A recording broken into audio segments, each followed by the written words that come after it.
कार्यक्रम आज कल चल रहे हैं। मंदिर में जाकर दाखवतात भैया मंदिरों की साफ सफाई, हाँ? मंदिरों की देखभाल करना, धर्म की पुनर्स्थापना के लिए जो प्रयत्न किए जा रहे हैं। प्रदीप बंड आपके सामने लाइव के माध्यम से मैं इसलिए आया कि कुछ दिन पहले मेरे मुंह से किसी समाज के बारे में, हमारे उत्तर भारतीय के भाई बहनों के समाज के बारे में कुछ गलत शब्द निकला रहेगा, तो इसलिए मैं माफ़ी चाहता हूँ। और जिसने भी ये वायरल किया उसका भी मैं धन्यवाद देना चाहता हूँ, क्योंकि मेरे को एक सबक मिली है कि आइंदा इस किसी समाज को के बारे में, किसी के बारे में बोलना नहीं चाहिए। ये मेरा गलती है, मैं माफ़ी चाहता हूँ। बहुत बहुत शुक्रिया आप सभी का कि मेरा भाई, मैं आपका छोटा भाई समझ के आपने मुझे ये सबक दिया। जय हिंद, जय महाराष्ट्र, जय श्री राम। नमस्कार, मैं हूं राजकुमार विश्वकर्मा। आप देख रहे हैं टुडे फ्लैश न्यूज ऑफिशियल। इस समय मैं संघर्ष नगर में खड़ा हूं, चांदील विधानसभा का यही शिक्षा पूर्ति महादेव संकट मोचन मंदिर में 20 तारीख को लोकसभा उत्तर मध्य मुंबई की भारतीय जनता पार्टी की 2 बार की सांसद पूनम महाजन जी इस मंदिर को बनाकर काफ़ी समय हो गया था, लेकिन उद्घाटन करने प्रांत प्रतिष्ठा के बाद यहाँ पर आई हैं। लेकिन यहाँ आने के बाद, संकट मोचन मंदिर में आने के बाद, लेकिन आज यहाँ पर संकट पैदा हो गया है उत्तर भारतीय समाज के अंदर। उत्तर भारतीय समाज के लोगों के एक आक्रोश पिछले देख सकते हैं। कल बड़ी संख्या में बजरंग दल लोग, विश्व हिंदू परिषद के लोग, उत्तर भारतीय समाज के लोगों के अंदर एक बहुत बड़ा आक्रोश फैला हुआ है। कारण कि भारतीय जनता पार्टी के चांदील विधानसभा के एक वार्ड अध्यक्ष ने खुले तौर पर उत्तर भारतीय समाज को अपमानित करने का काम किया है। इसके पहले भी हमने सभी लोगों का वक्तव्य सुनाया है। अब हम उसी मंदिर पे आए हैं जिस मंदिर के अंदर एक पूरी की पूरी वारदात हुई है, जहां पर यही 2 पुजारी हमारे साथ में यहाँ पे थे। माफ़ करिए, मतलब उस समय थे पूजा में। आप लोग गवाह हैं इस बात के कि मतलब ये सब जो घटना हुई है सत्य हुई है, बावजूद इसके कि जिसने गाली गलौज किया है, जो अपमानित शब्द का प्रयोग किया है, उससे माफ़ी मांग ली है।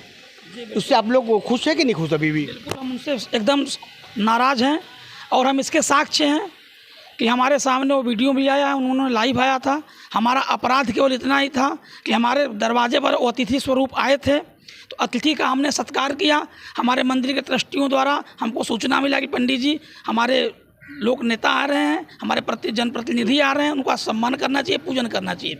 हमको आमंत्रित, उनको हम आमंत्रित। पूरी घटना क्या हुई, क्या है पूरा मसला? क्योंकि पिछले 2 दिनों चल रहा है, अब 2 दिनों चल रहा है, उसके बाद उन्होंने माफ़ी मांगी हुई है कि मुझे ऐसा नहीं बोलना चाहिए, फिर भी तो भी आप लोगों के अंदर आक्रोश है अभी भी? सर देखिए, हम लोग सम्मानित व्यक्ति हैं, मैं यहीं का रहने वाला भी हूँ, और ब्राह्मण कुल श्रेष्ठ हमारे आचार्य जी विद्वान श्रीमद् भागवत कथा, रामचरितमानस और राम कथा का कार्यक्रम करते हैं, विद्वान व्यक्तित्व हैं। इनके साथ जो अभद्रता हुई है, हमारे साथ जो अभद्रता हुई है, ठीक है, ये उम्र में हमारे पिता तुल्य हैं। इनका उम्र का भी लिहाज करते हुए उनसे भी बहुत बड़े हैं। एक तो व्यक्तिगत ये उम्र में बड़े हैं, कद में बड़े हैं, पद में बड़े हैं, और राजनीतिक तौर पर भी उनसे बड़े हैं। ये भी भारतीय जनता पार्टी के सक्रिय कार्यकर्ता हैं। हम लोग भाजपा के विरोधी नहीं हैं, लेकिन कोई व्यक्ति आ करके उनके माध्यम से, उनके द्वारा या उनका पदाधिकारी आकर के ब्राह्मण को अपशब्द बोलता है या उत्तर भारतीयों, क्या बोला उन्होंने? ऐसा शब्द अपने जिह्वा से हम नहीं बोल सकते हैं। हमारे जिह्वा कट जाए जो ब्राह्मण विप्र को, क्योंकि विप्र जो होते हैं धरती के देवता हैं।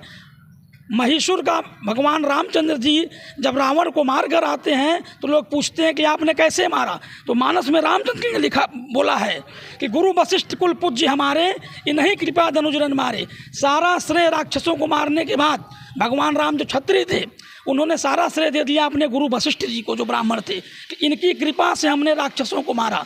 ये मानस में उत्तरकांड में लिखित है कि गुरु वशिष्ठ कुल पूज्य हमारे, इन्हीं कृपा धनुजरन मारे।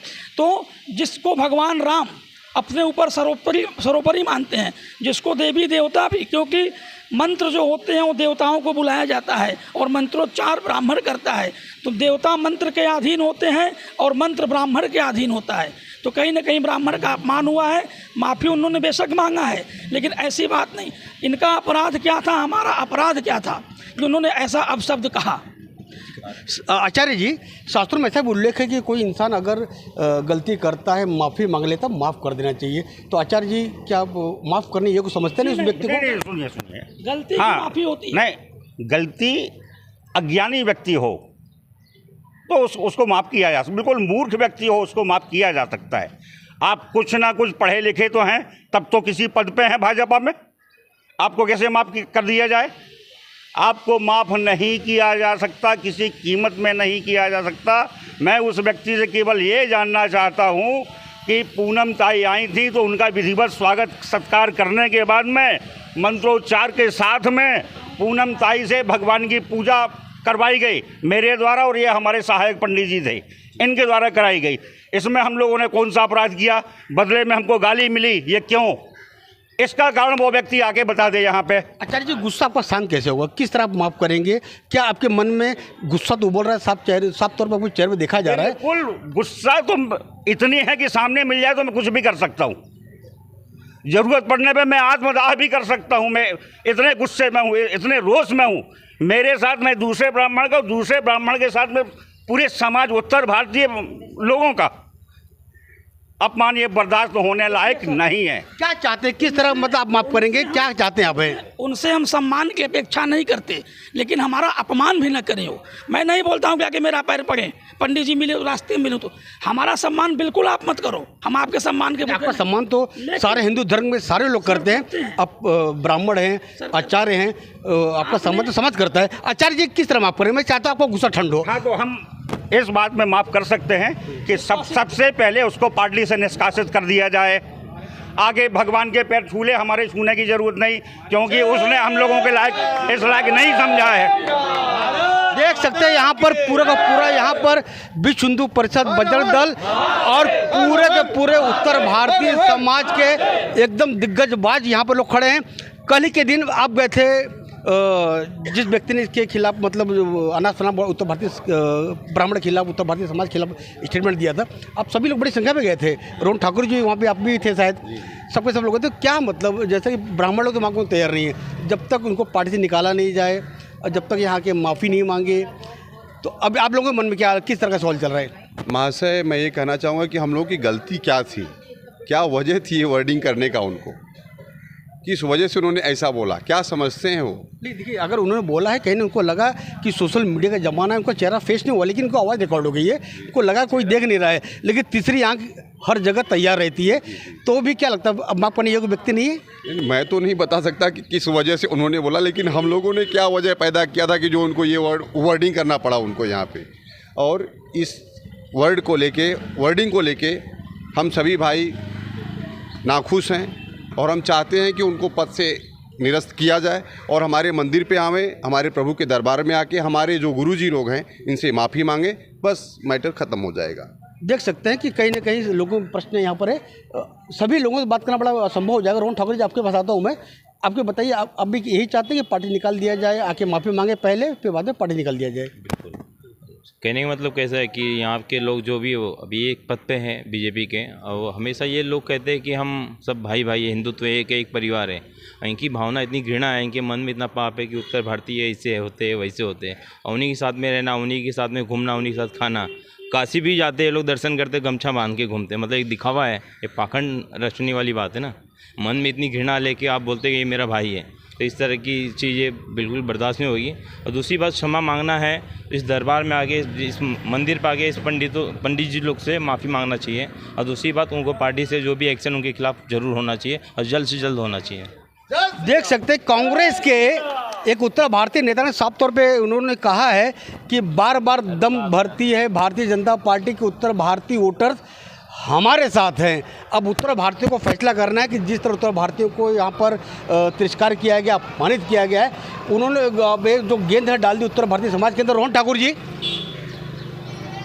शायद आपने मेरा सुना नहीं कि उत्तर भारतीय कांग्रेस नेता बिमलेश दुबे ने साफ तौर पे कहा है कि बार बार बीजेपी के लोग कहते नज़र आते हैं कि उत्तर भारतीय समाज आज हमारे साथ है, और उसी पार्टी का एक जिम्मेदार व्यक्ति, वार्ड अध्यक्ष, इस तरह समाज को अपमानित करते हैं, तो बजरंग दल की क्या भूमिका भी है?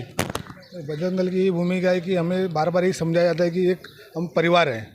अगर परिवार में है तो फिर जैसे हमारे आचार्य जी है, पंडित जी है, उनके बारे में अगर परिवार के व्यक्ति अभद्र टिप्पणी करेंगे तो दूसरा तो कोई भी बोलेगा। अगर परिवार के अंदर रह के अगर हम एक दूसरे का सम्मान नहीं कर सकते, हमारे पंडितों का सम्मान नहीं कर सकते, तो फिर किस किस काम का बात नहीं, कोई मतलब नहीं है। आने वाले समय में अगर उस जो भी वो वार्ड अध्यक्ष है प्रदीप बंड, अगर वो आचार्य जी से और हमारे मंदिर में आके माफ़ी नहीं मांगता है तो इसको बहुत बड़ा स्वरूप दिया जाएगा यहाँ पर। सर क्या मांगते हैं कि आने चुनाव में लोकसभा जैसा 22 तारीख को राम मंदिर की प्राण प्रतिष्ठा हुई अयोध्या के अंदर, बार बार सारे सोशल मीडिया पर सारे अखबार, सारे पत्रकार खबर चला रहे हैं कि 400 सीट से ज़्यादा बीजेपी चुनाव जीतने वाली है। तो क्या लगता है चांदली विधानसभा के अंदर इस स्टेटमेंट से, इस वक्तव्य से भारतीय जनता पार्टी को नुकसान होगा?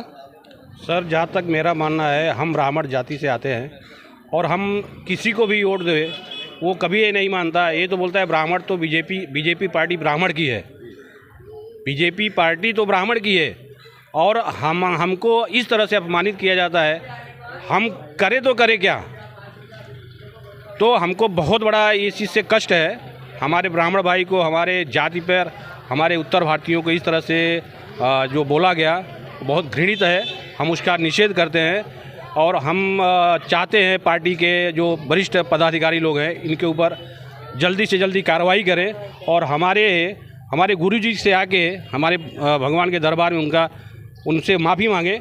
हम लोग यही उम्मीद करते हैं, और यदि ऐसा नहीं हुआ तो शायद आगे कुछ भी हो सकता है। आगे कुछ भी हो सकता है। एक यहाँ पर हमारी राम भक्तिन है, आइए माता जी, क्योंकि आपके चेहरे पे हंसी तो है लेकिन दिल के अंदर गुस्सा है। ये पूरी घटना पता है आपको, क्या हुआ घटना पूरी? घटना अभी हमारे इधर ही, हम इधर ही रहते हैं और हमारे महाराज लोग को ऐसा बोल के गया है तो ये ठीक नहीं है। उसके लिए सख्त से सख्त कार्रवाई पूनम महाजन से रिक्वेस्ट करती हूँ, उसका केयर करें और उसको ला करके यहाँ पे माफ़ी मंगवाए। मिश्रा जी का आखिरी सवाल आपसे लूँगा मैं, क्योंकि मैं भी देख रहा हूँ काफ़ी समय से इस सारे मामले को लेकर आप काफ़ी आक्रोशित है। क्या लगता है कि चुनाव के अंदर भारतीय जनता पार्टी को चांदली विधानसभा में नुकसान होने वाला है? ज़रूर। इस तरह से वारदातें अगर होती रही तो इसका बहुत बड़ा खामियाजा भारतीय जनता पार्टी को देखने को मिलेगा। देख सकते हैं कि आज भारतीय जनता पार्टी के जो वार्ड अध्यक्ष जो थे चांदली विधानसभा के, उनके खिलाफ जिस तरह आक्रोश है, पंडित जी, पुजारी जी हैं, आचार्य जी हैं, सबके अंदर एक आक्रोशित है। सिर्फ 2 उनकी शर्तें हैं कि पहले आके जिस व्यक्ति ने इस तरह का समाज का अपमान किया है यहाँ पर आकर माफ़ी मांगे, और उसके बाद पूनम महाजन और भारतीय जनता पार्टी के वरिष्ठ लोगों से उन्होंने अपील की है कि तुरंत को पार्टी से निष्कासित करें। अब आज के लिए बस इतना ही। इसके बाद ये देखना होगा, हमारी नज़र बनी रहेगी कि क्या कार्रवाई भारतीय जनता पार्टी की तरफ से की जा रही है। मैं राजकुमार विश्वकर्मा। श्याम रामचंद्र की